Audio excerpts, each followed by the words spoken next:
The Art of Game Development is a product of Sungrand Studios.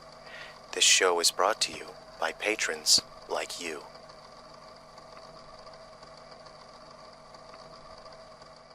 Hello, thanks for joining me today.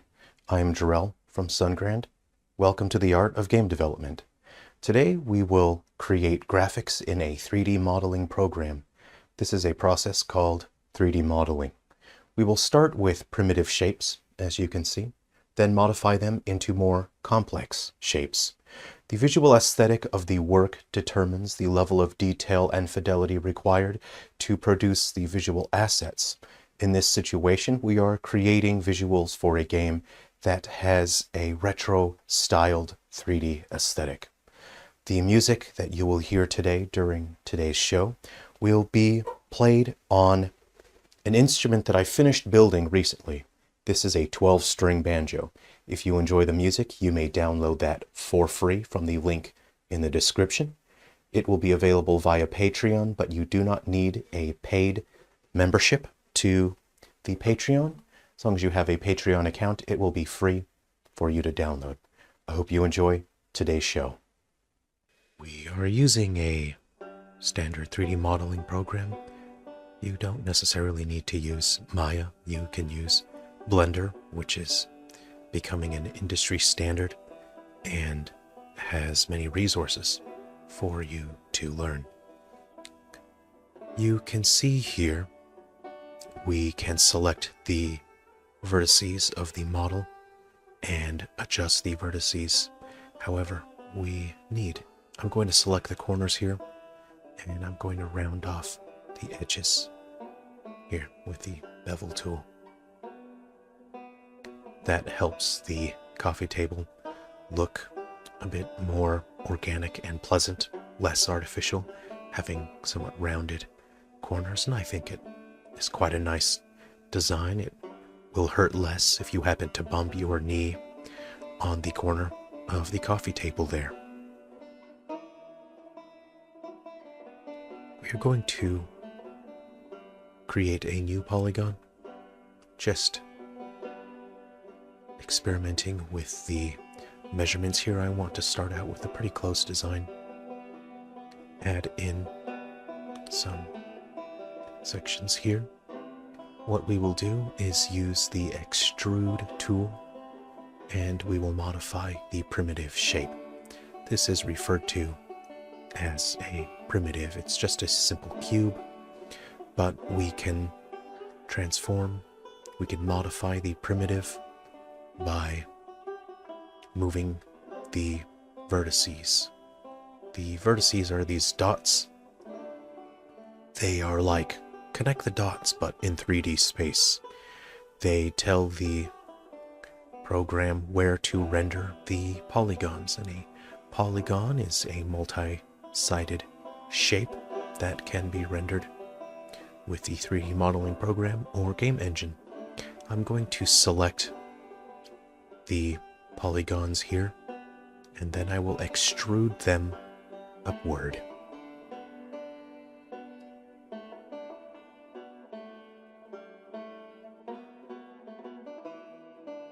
As you can see, I've made an error. I've accidentally selected a polygon I don't want, so I'll go ahead and unselect that. What we are going to do is create a lounge. I'm planning ahead where I want there to be points of detail, whether the geometry needs to taper or be angled in any particular way. I want these to be the arms. Again, I'm going to lower those. Just going to modify them. See, if you extrude them, it won't look right, so you don't use the extrude tool for everything. You'll have to experiment and find what looks right. You can see I've unselected some of the polygons to create the effect that I want to achieve. When doing 3D modeling or any kind of artwork, it is very important to keep in mind you are not creating the actual object that you are trying to express. You are merely expressing the idea of something to the viewer. In this case, we are trying to express the idea of a lounge. You can use the symmetry settings here with the tools so that you can select polygons or vertices on one side and modify them, and you will see that they will be modified on the other side of the selected axis. I'm adjusting the vertices here until I feel that it looks right. It looks organic and it accurately conveys the idea of a lounge. So not only am I trying to convey the idea of a lounge to tell the viewer, hey, this object is a lounge, I am also filtering through the aesthetic of the work. And the aesthetic of this particular work is trying to style match older games. I'm trying to evoke a sense of the 70s while still doing something a bit more modern. So this is quite a challenge and able to adhere to this aesthetic. It's important that I have just enough detail to express the idea while not having so much detail and fidelity that it betrays the aesthetic. You can see I use that useful bevel tool again to round off the pointedness of the armrest there. You could have spent hours and hours on a model like this, increasing the fidelity and the detail and the smoothness. But again, it is very important to consider the aesthetic of the work. Maintaining visual cohesion between the various visual assets of the overall work. It's important to balance all of these elements together.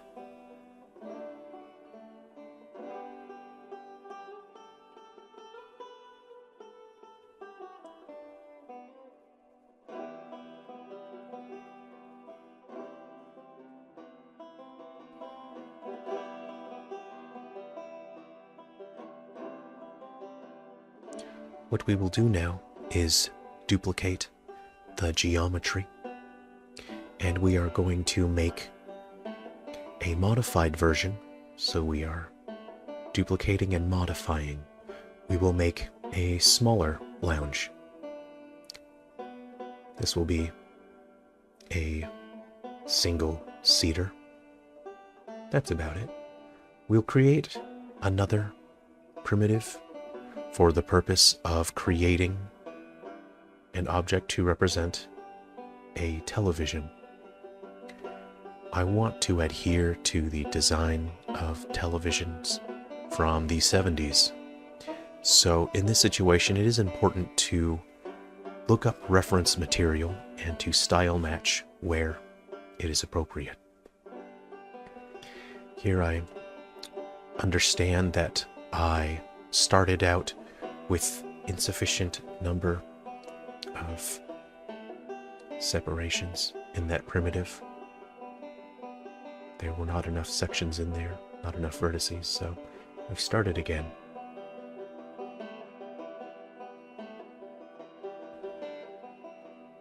I'm considering the frame and then the screen itself.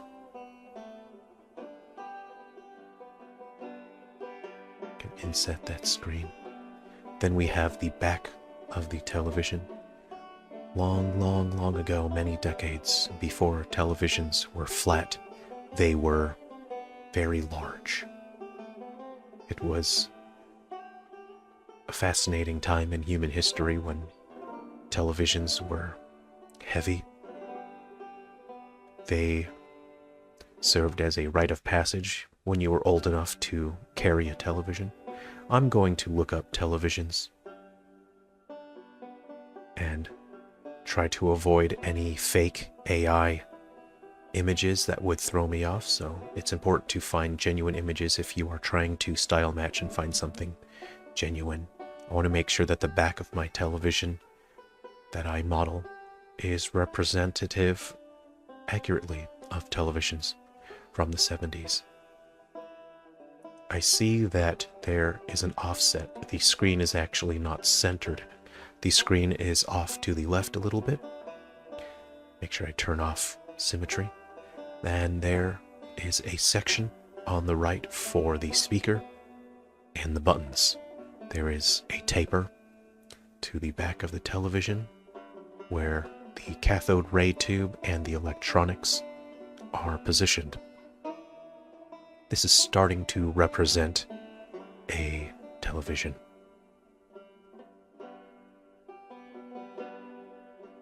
I want to create another primitive, and I can adjust and modify this. We can combine primitives together. What I want to do is to represent the speaker grill of a television.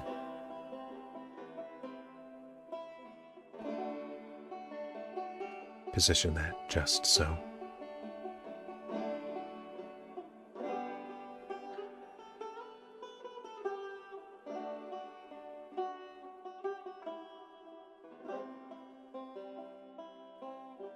You can see I'm trying to get things just right. I'll delete that polygon on the back since I do not require that polygon.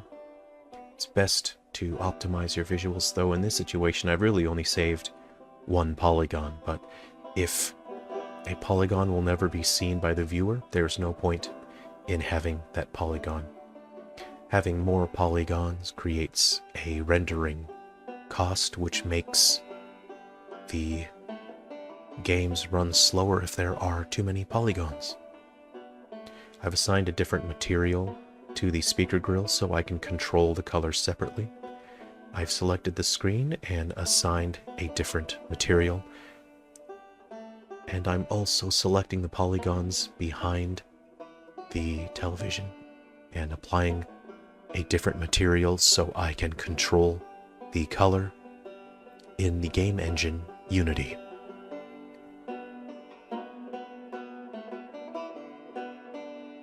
I've created another primitive to represent the control knob.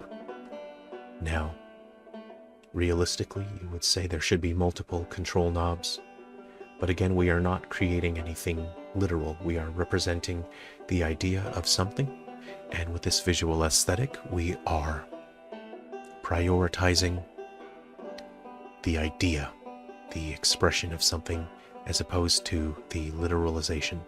It is a difference of abstraction versus literalization.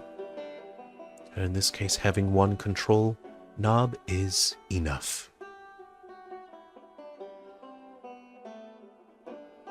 Now we have a television.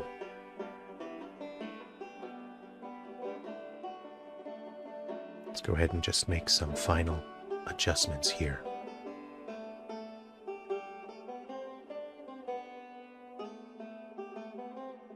Sometimes we need to use X-ray so we don't accidentally select vertices that we don't want selected. Just making some final adjustments to make sure that it feels right to look at.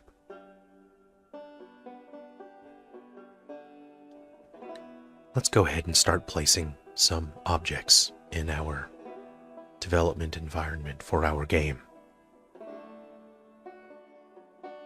We have a lamp here, though the lamp shade should be illuminated. It is not literally illuminated, so we must manually express the idea that the lampshade itself has light passing through it, that it is emitting light.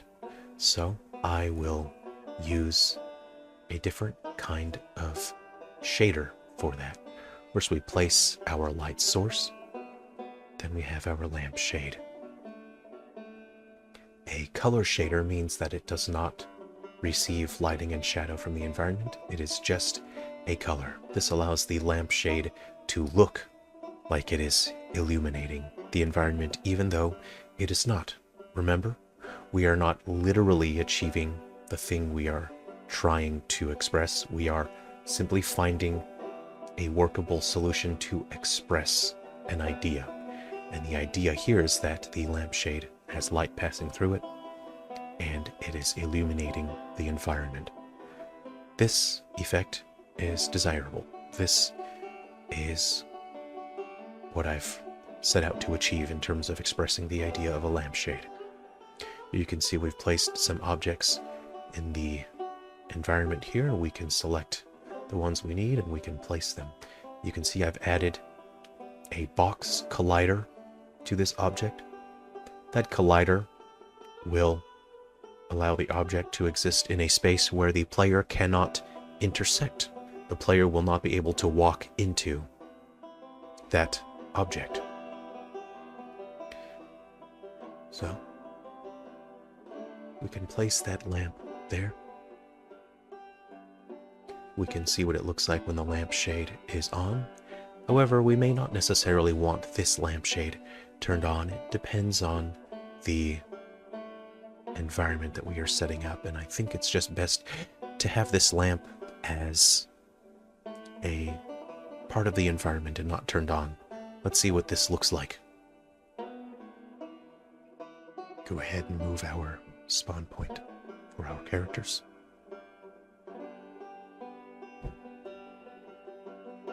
Go ahead and just run this, see what it looks like. Good. All the colliders work, though this is running in fast motion. We are testing the traversability of the environment. Everything looks right. Fantastic.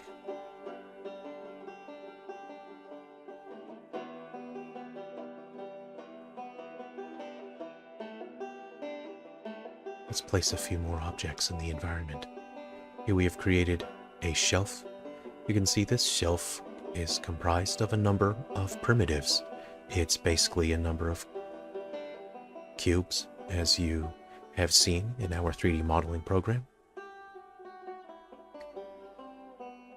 Let's get some more furniture.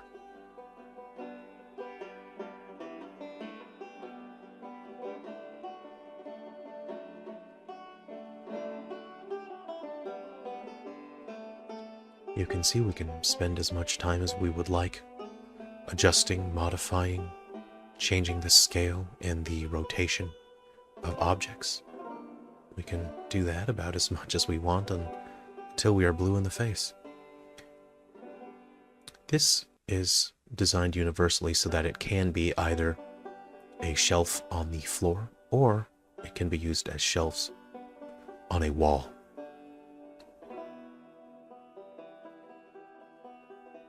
This helps us by adding visual interest to the environment.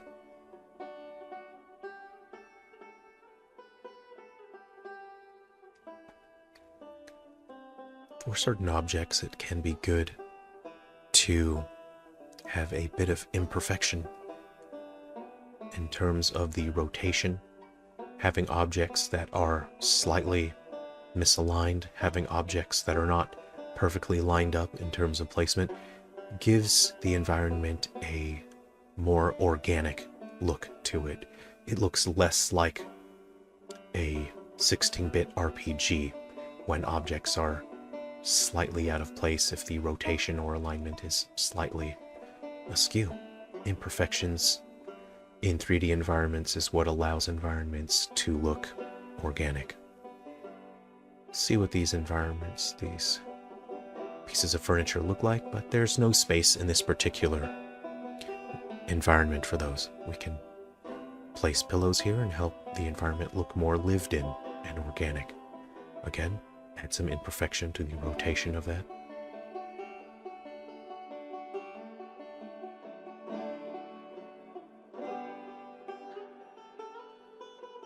As you go along, it's also good to set the names of your materials and objects as well. You can adjust the colors until things feel just right. There, that looks visually cohesive and also matches the color scheme of living rooms from the 70s. Let's see what this environment looks like. We have a dresser, lamp. Let's check our traversability here.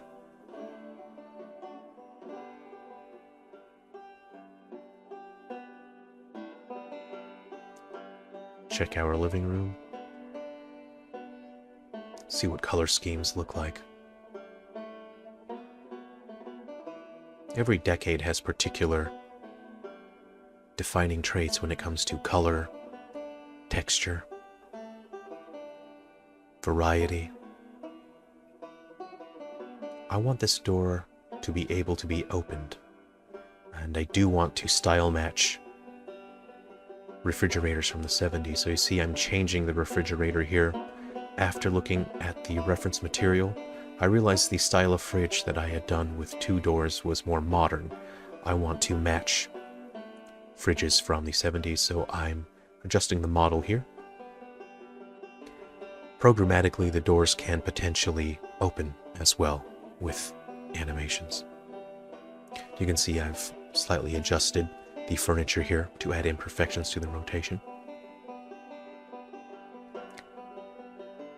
Though this section here is slightly out of sequence, you can see the incremental changes all add up.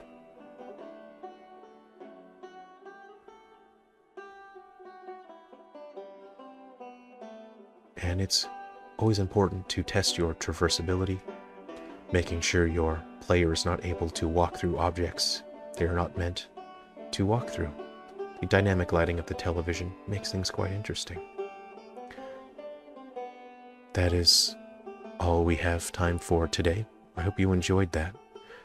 Again, if you enjoyed this music, you may download that for free from the link in the description. It is available via Patreon, but you do not need to be a paid member. You can download that for free. If you're interested in seeing another episode of The Art of Game Development, there will be a link on screen and in the description. We will have more episodes coming to you soon for The Art of Game Development. Thank you very much for watching. Be well, and we will see you in the next episode.